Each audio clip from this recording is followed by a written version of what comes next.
جب پڑھیں تو سمجھنے کے لیے ریفر کر لیجئے. بالکل پہلے سے نہیں پڑھنا ہے آپ کو. ہم پڑھے, آپ قرآن پڑھے, پھر ہم حدیث پڑھے, پھر داستان کربلا پوری پڑھے, طالب جوہری کی حدیث کربلا, اور پھر ہم مرثیہ پڑھے. نہیں, آپ مرثیہ پڑھیں, جہاں جہاں ریفر آتا ہے اس کو گزارے نہیں. میری درخواست یہ ہوتی ہے گزارے نہیں, اس کو دیکھ لیں. اس کو دیکھ لیں. جیسے نسیم امروہی صاحبی کا مرثیہ ہے سید سجاد پہ, نبی کا دین ہے ایک امتحان فکر و نظر, اس میں ایک مصرع آتا ہے ہر ایک جگہ افلا تعقلون کا پیغام. اب آپ اسی طرح اگر پڑھ جائیں گے تو آپ کو پتہ نہیں کہ پورا مرثیے کا جو محور ہے وہ اس افلا تعقلون پر ہے. بالکل. تو یہ چیزیں بہت ضروری ہیں. اچھا, بات ہو رہی تھی پڑھت کی, اور ہم نے بات کی آواز کا کیا عمل دخل ہے پڑھت. آواز بہت ضروری ہے. آواز یہ کہ دیکھیے مرثیہ جب ہوتا ہے نا, مرثیہ پڑھنے بیٹھتے ہیں اور جو ایک مرثیہ آپ نکال لیا تو ہر مرثیہ کسی بحر میں ہوتا ہے, اور ہر بحر کے لیے ایک آٹومیٹک دھن بن جاتی ہے. بخدا فارس میدان, اب زور سے ہی پڑھ سکتے ہیں. بالکل پڑھتے ہیں بخدا فارس میں. اب یہ مرثیہ بحر رمل میں ہے غالباً, اور بحر رمل سست ہے, لیکن میر صاحب نے اس کو تیز کر دیا. کتنا ریزوننس اس میں دیکھیے. اور حر کی ردیف آئی ہے, بخدا فارس میدان تحور تھا حر, لاکھ 2 لاکھ سواروں میں بہادر تھا حر, نار دوزخ سے ابو ذر کی حر تھا حر, گوہر تاج سر عرش وہ دور تھا حر, ڈھونڈ لی راہ خدا کام بھی کیا نیک ہوا, پاک تینتی تو انجام بھی کیا نیک ہوا. یہ ٹھیک ہے نا, یہ اس کی جو بحر ہے اور جو الفاظ ہیں اس کی ایک دھن بن گئی. لیکن اگر میں وہ پڑھوں کہ کیا زخم ہے وہ زخم, تو اس کو اس طرح نہیں پڑھ سکتے کہ کیا وہ کیا زخم ہے وہ زخم کے مرہم نہیں جس کا, کیا داغ ہے جلنا کبھی جب کم نہیں جس کا. یہ الگ ہے, یہ صوتی. تو مطلب یہ اس کا مرثیے جو زیادہ تر مرثیے حضرت میں لکھے گئے, بحر حضرت میں لکھے گئے, لیکن ہر کی دھن بن جاتی ہے. اور جب تک وہ دھن خود بخود بن جاتی ہے, گانے میں ہوتی ہے نا, تو آواز جیسے دھن کے لیے آواز کا ہونا ضروری ہوتا ہے. اگر اچھا گائک ہے, اگر آواز اچھی نہیں ہے تو بہت پریکٹس کرتا ہے اور آکار کرتا ہے اور ریاض کرتا ہے, اس کی آواز پکی ہو جاتی ہے. لیکن اگر خودازاد طور پہ اگر آواز اچھی نہیں ہوگی تو اس میں وہ اٹریکشن نہیں آئے گا. آواز کا ہونا بہت ضروری ہے, لیکن آواز کوئی ایسی چیز نہیں کہ مانے ہو آپ کو پڑھنے میں. اگر آپ پڑھتے پڑھتے چلے جائیں, پڑھتے جائیں, جیسے آکار ہوتا ہے نا, ریاض کرتے ہیں, گھڑے منہ ڈال کے ریاض کرتے ہیں, آکار کریں آپ, تو آپ کی آواز آپ بھی پڑھتے جائیں, آپ کی آواز خود بخود اس میں ایک آواز ضروری ہے. اچھی ہوگی, سریلی آواز ہوگی, پردرد آواز ہوگی تو مرثیے کا زیادہ اثر ہوگا. آواز میں اگر درد نہیں ہے تو کم اثر ہوگا. لیکن آواز ہاں میسکولن وائس ہونی چاہیے, ناک والی آواز نہیں ہونی چاہیے. بالکل. خدا فارس سے میدان, ہاں میں سمجھ گیا.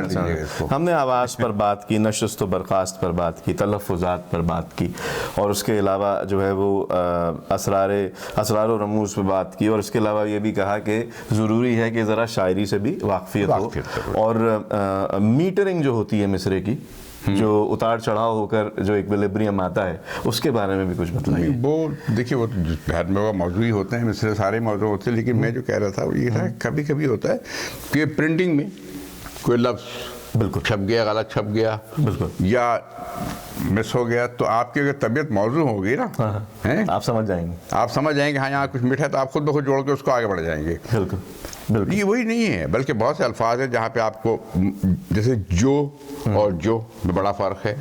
جو کو اگر آپ جو پڑھیں گے تو میٹر سے آؤٹ ہو جائے گا, بحر سے خارج ہو جاتا ہے. اور کو اور پڑھیں, اور کو اور پڑھ, جہاں پہ اور پڑھنا ہے وہاں پہ اور پڑھیں, جہاں پہ اور پڑھنا ہے وہاں پہ اور پڑھیں. آپ اور پڑھیں گے تو ناموضوع ہو جائے گا. تو یہ تو آپ کے اندر انبلٹ سسٹم میں اگر ہے, انبلٹ سسٹم میں ہوتا ہے. اس پہ بڑی پرانی بحث ہے کہ میرے صاحب شاداب ثانی صاحب ہمارے پاکستان بہت بڑے عروض کے ہیں.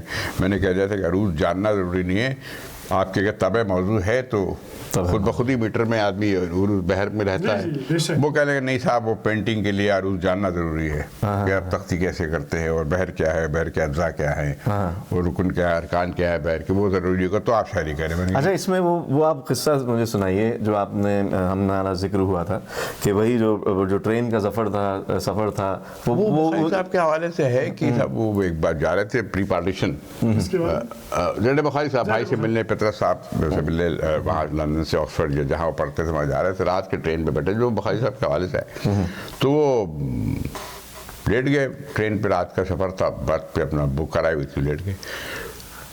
اور تھوڑی دیر بعد انہوں نے اٹھے اور اس کی ٹرین کی زنجیر کھینچ دیا. وہ زنجیر کھینچنا بہت بڑا جرم تھا پاکستان میں. جب تھی تو 500 روپے اور 100 روپے اور 200 روپے فائن ہوتا تھا کہ آپ نے زنجیر کیسے کھینچی. لال رنگ کی ہوتی تھی, انہوں نے زنجیر کھینچ دی. گاڑی رک گئی, گارڈ آیا, گارڈ نے کہا بھائی وہ دیکھا انڈین, وہ پری پارٹیشن تو نے کہا ہاں میں نے کہا کیوں. انہوں نے مجھے ایسا محسوس ہوتا ہے کہ انجن اور یعنی پٹری اور جو اس کی پہیے ہیں اس کے اندر کوئی گیپ آ گیا ہے, کوئی گڑبڑ ہے. اس نے کہا تم کون ہو, کوئی انجینئر ہو, ریلوے کے انجینئر ہو؟ کہ نہیں میں تو کچھ بھی نہیں ہوں, بھائی سے ملنے جا رہا ہوں, میں تو اس فن کا آدمی ہوں. تمہیں کیسے؟ میں نے کہا صاحب مجھے پتہ نہیں, آپ چیک کر لیجئے, آپ منع کر لیجئے, اگر ایسا ہے تو ٹھیک ہے اور اگر ایسا نہیں ہے تو میں فائن دے دوں گا. وہ گیا, گھنٹے بھر بعد واپس آیا, اس نے کہا بالکل صحیح ہے. اس میں ریلوے یعنی پٹری اور اس کے بیچ میں ہلکا سے گیپ آیا تھا, اس کی وجہ سے کھر کھر کچھ ہو رہا تھا. تمہیں پتہ کیسے لگا؟ اس نے کہا میں بخاری صاحب نے کہا کہ میں جب سوتا ہوں روز رات کو تو مسجد قرطبہ اقبال کی پڑھتا ہوں سوتا ہوں. تو میں پڑھ رہا تھا سلسلہ روز و شب نقش گرے حادثات, سلسلہ روز و شب اصل حیات و مباد, سلسلہ روز و شب تارے حریر دو رنگ جس سے بناتی ہے ذات اپنی قبائے صفات, سلسلہ روز و شب. تو میں پڑھتے پڑھتے سلسلہ روز و شب ہو گیا. تو میں نے کہا یہ جب آپ کے بیچ میں گیپ ہے نا, آپ نے غور کیا کبھی آپ کسی ٹرین پہ جائیں اور اس کی آواز کے ساتھ چلیں اور بیچ میں اگر وہ آ جائے تھوڑا سا تو وہ گڑبڑ لگتا ہے کہ ہاں کوئی گڑبڑ ہو گئی. ہاں کچھ گڑبڑ ہو گئی. ٹھیک ہے بھائی, فائن نہیں, کوئی صحیح کیا تو نے ٹھیک کہہ لیا.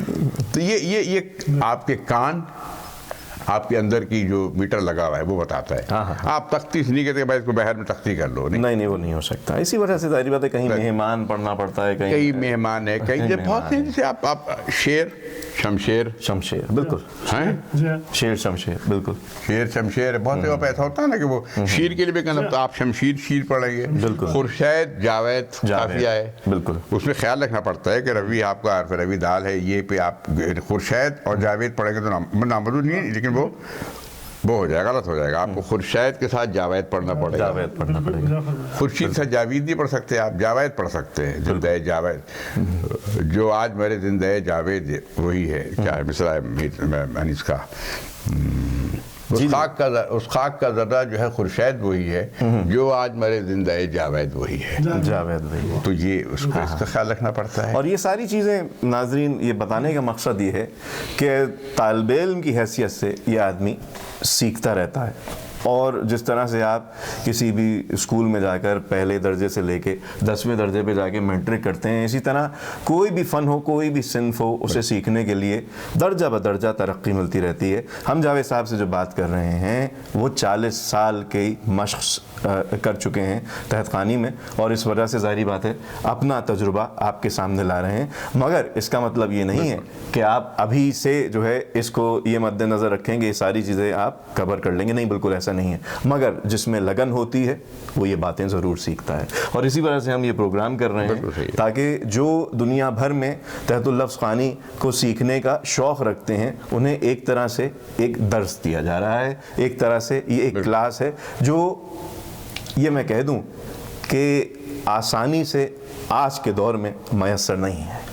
اور ضرورت اس بات کی ہے کہ اگر آپ کے دل میں اس بات کی خواہش ہے کہ تحت اللفظ خوانی سیکھیں تو ضرور ان باتوں کو مد نظر رکھیے کہ ممبر پر کس طرح بیٹھتے ہیں, کس طرح آواز کے صوتی لفظ کے صوتی اثرات آتے ہیں, آواز کس طرح سے ہمیں استعمال کرنی پڑتی ہے, نشست و برخاست کیا ہے اور شعر و شاعری کیا ہے. اگر مطلب زیر سے زبر ہو جائے تو بالکل تبدیل ہو جاتا ہے.